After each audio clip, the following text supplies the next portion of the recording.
Hey everyone, welcome back to our channel. If you're new here, please subscribe. I'd really love that. And if you're returning, how are you today? So, this was this was emailed to me. And hi, what are you doing? Did you want to come over? Did you want to say hello? Come on. Hi. Okay. Yes. Penelope, excuse me, Penelope wants to say hi. So everybody say hello to Penelope's show. Yeah. So this was emailed to me, and at first I was just like, no, I'm not doing it. And then I was just like, why not? It's one of those. And if it's on the CDC website, it's one of those, okay? Because why would they put something on their website if we shouldn't prepare for it, right? Right? Right. So, as I'm talking to my husband about this, he said, hon, did you take a look at our insurance policy about this? And I said, what are you speaking of? And he said, and he brought it out. Am I no longer interesting to you? Okay. And he said, our homeowner's insurance policy covers us for a zombie apocalypse. I'm not kidding.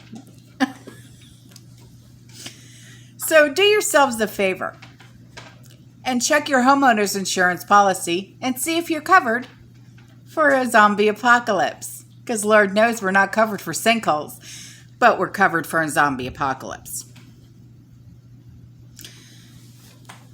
Grab your coffee, because you're going to need an extra large one for this. Right, Penelope? Yeah. So I went to their website as asked by a subscriber. And it says it just like this on their website.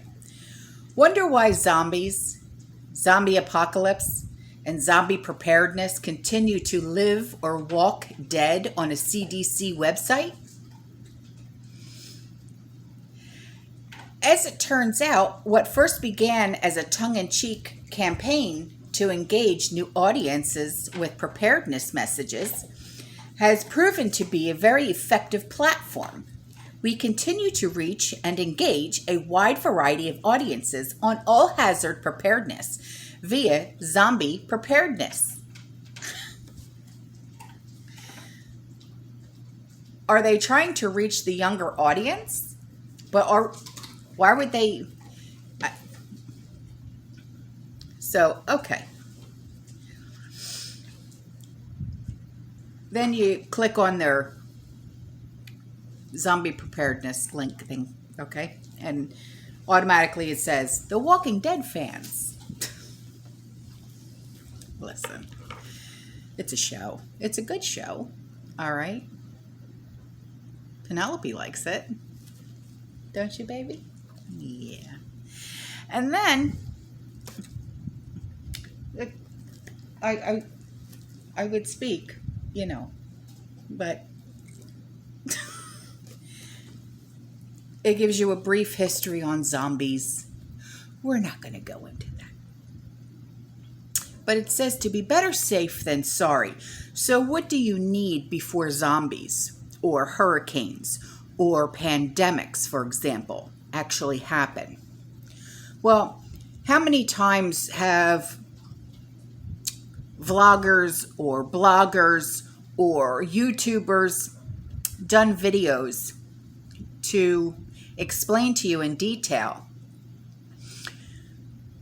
what you should be investing in or what it would be better to invest in before an emergency strikes?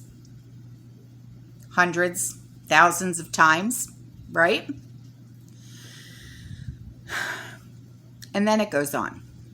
First of all, you should have an emergency kit in your house. Duh. This includes things like water, food, and other supplies to get you through the first couple of days before you can locate a zombie-free refugee camp.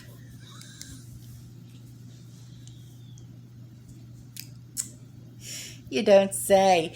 Or in the event of a natural disaster, it will buy you some time until you are able to make your way to an evacuation shelter or utility lines are restored. Oh. Is Rick Grimes coming to save me? Then it says below are a few items you should include in your kit. But for a full list, go to the CDC emergency page. We're not going there. But anyway, it says water, 1 gallon per person per day. Food. Stock up on non-perishable items that you eat regularly. Well, we always say this. Never buy something that you don't normally eat. Like with me, with the Angry Prepper. You'll never see us eat Spam. So why would we buy it? Right? We both have dogs. Maybe we should buy it for the dogs. But then again, we buy dog food. So we don't need to waste money on Spam. Anyway, so the next on the list is medications, whether it be prescription or OTC. Tools and supplies like utility knives, duct tape, battery-powered radio. Then the next thing is sanitation and hygiene, household bleach, soap, towels, etc. Okay? Then the next thing is clothing and bedding. A change of clothes for each family member and blankets. Well, we know that it's much more detailed than that, than just a change of clothes and a blanket. It's much more detailed than that. Important documents like copies of your driver's license, passport, birth certificate, just to name a few. First aid supplies is another one. Although you are a goner if a zombie bites you, you can use these supplies to treat basic cuts and lacerations that you might get during a tornado or a hurricane. Because natural disasters don't stop just because a zombie apocalypse happens. No, it doesn't. So once you've made your emergency kit, you should sit down with your family and come up with an emergency plan. Yeah, this includes where you should go and who you would call if zombies started appearing outside of your doorstep. Or maybe we have Daryl living with us. We don't know. You can also implement this plan if there's a flood, earthquake, or other emergency. Number 1, identify the types of emergencies that are possible in your area. Besides a zombie apocalypse, this may include floods, tornadoes, or earthquakes. If you are unsure, contact your local Red Cross chapter for more information. Number 2, pick a meeting place for your family to regroup in case zombies invade your home. Oh, no. Okay. Or your town evacuates because of a hurricane.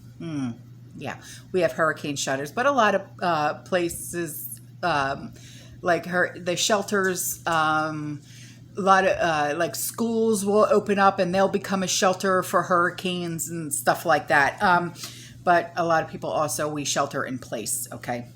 Matter of fact, my neighbor, because he works for the county, he works for multiple counties. He works for Pasco County, Hillsborough County, Pinellas County.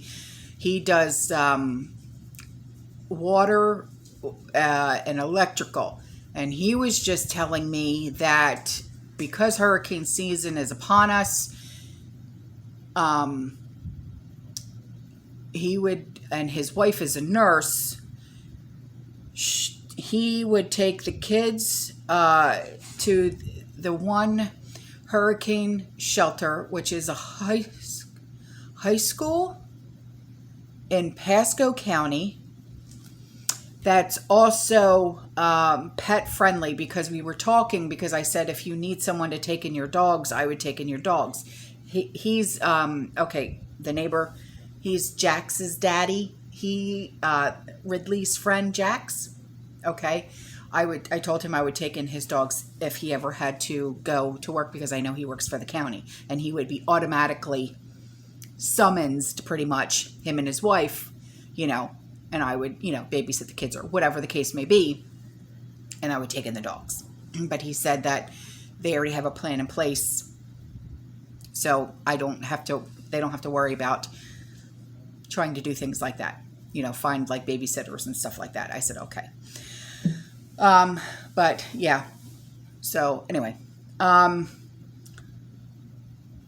pick one place right outside your home for sudden emergencies, and one place outside of your neighborhood in case you are unable to return home right away. A lot of this stuff that's on the CDC website, yeah, it's common sense. But because it was sent to me with the zombie apocalypse headline, I had to. You know me. I'm a wise ass. What do you want? Anyway, number 3 says, identify your emergency contacts. Make a list of local contacts like the fire department, the police department, okay, your local zombie response team. Do we have one of those? If not, I know who I'm making the president of our local zombie response team. No, it's not me. Also identify out-of-state contact that you can call during emergency to let the rest of the family know you are okay. Number 4, plan your evacuation route. When zombies are hungry, they won't stop until they get food, i.e. brains. I mean, really, CDC, you need to stop with this. Anyway, which means you need to get out of town fast, plan where you're going to go, multiple routes, and you need to take ahead of time so that the flesh eaters don't have a chance. These are also helpful when natural disasters strike if you have to take shelter fast, obviously, okay? That's why we have bug out locations, okay? That's why we have evacuation routes. This is why we always tell people, have your bug out bag ready, have everything ready. Don't wait until the last minute. If you plan to shelter in place and you know that there's a hurricane coming, do not wait until the last second to run your butt to the store to grab a few cases of water, because 9 times out of 10, there's no water. There's no non-perishables. There's no toilet paper. There's no anything. So why not start preparing months ahead of time? That's the smart thing to do. But then again, we're all not a part of the prepper community, are we? So then it goes on to say, never fear, the CDC is ready. Are they really? Who would have known? It says, if zombies did start roaming the streets, okay, CDC would conduct an investigation much like any other disease outbreak. Would they? Do they have a Jenner? You know, the guy that worked at the CDC at the end of season 1 when he just blew everything up. Okay. It says the CDC would provide technical assistance to cities, states, or international partners dealing with a zombie infestation. So that's what it is. It's an infestation. They didn't even explain why The Walking Dead even started. I'll shut up. Okay, it says the assistance might include consultation, lab testing, and analysis, patient management and care, tracking of contacts, and infection control, including isolation and quarantine. Didn't I just release a video on this just the other day, and it's called The Green Zone? Yeah, I did. Okay. And it's likely that an investigation of this scenario would seek to accomplish several goals. Determine the cause of the illness. It's not rabies. All right. The source of the infection, virus, toxin, learn how it transmitted and how readily it spread. They don't even know how it all spread. Well, they do know how it started and spread in Wuhan, but they're not taking credit for it, are they? The Rona now. Okay. So how to break the cycle of the transmission and thus prevent further cases. They can't even do that now, can they? No, they're not. So, and how patients can be treated. Yeah.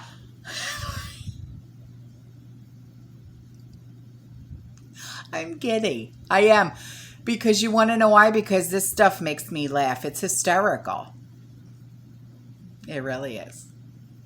So, not only would scientists be working to identify the cause and the cure of the zombie outbreak, yeah, but CDC and other federal agencies would send medical teams and other first responders to help those infected areas. I will be volunteering the young nameless disease detectives for field work. Not me, but that's what they said. Yeah. God help us. So they also have a zombie task force, and if you want to join, the CDC Foundation, a nonprofit partner of CDC, is offering a zombie task force t-shirts. Can you imagine? Because it's true. Okay, so click on the picture to find out more. Are you prepared? Enter a video contest. Do you really want to do that? I didn't think so. So proceeds go to benefit disaster relief efforts and other important health programs. Get yours before they're gone. No. Oh my God. And then they have comments. These comments are funny. This guy, he said it might suggest adding a baseball bat. What's he want, a Lucille? Yeah. Okay. Yeah, dude, so totally awesome. Yeah, I don't think so. So anyway, this, yeah. I don't know. I don't know. But, you know, I guess we do have a zombie outbreak. We do. Yeah. We have hordes of them. They're called Democrats. Okay, I love you. I'll see you in the next one. You stay safe, you stay calm, you stay positive, keep prepping, and as always, fear less.